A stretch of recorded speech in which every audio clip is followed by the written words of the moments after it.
Durutti column, the brainchild of Tony Wilson of Factory Records and the Hacienda. And basically, he invited four guys over to the studio. And then, a couple of days later, Vini Reilly arrived in. And after a week, everybody had left except Vini Reilly. So Durutti column basically became a vehicle for Vini Reilly. The moniker comes from the anarchist leader in the Spanish Civil War, albeit he spelt his name two R's with one T. And basically, Tony Wilson decided to spell it one R, two T's. Important distinction.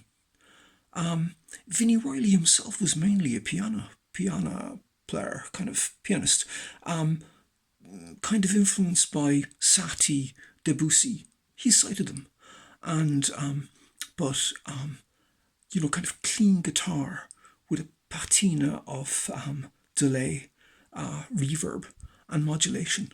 Really unique and absolutely scintillating.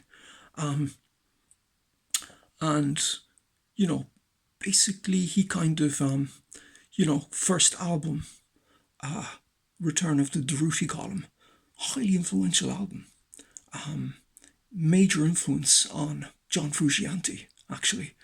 And the second album, which he recorded in his mum's council house in Manchester, basically was cited by Brian Eno as his kind of favourite album of all time at that juncture. Maybe it still is. And some very prominent people in the music business have championed Vini Reilly. People like Frank Ocean, people like Blood Orange, people like Young Lean and Lagoon Youth Lagoon. All these kind of guys from indie, from rap, they've all kind of championed him as being kind of par excellence. For me, his album, Guitars and Other Machines, is one of my favourite rock guitar albums of all time. It's an excellent album. But I do have to say that his new album, Renascent, is absolutely exquisite. It's got the album of the week in the Sunday Times, justifiably. It's an incredible album, meticulously recorded, absolutely sumptuous, and it's kind of one of his best albums.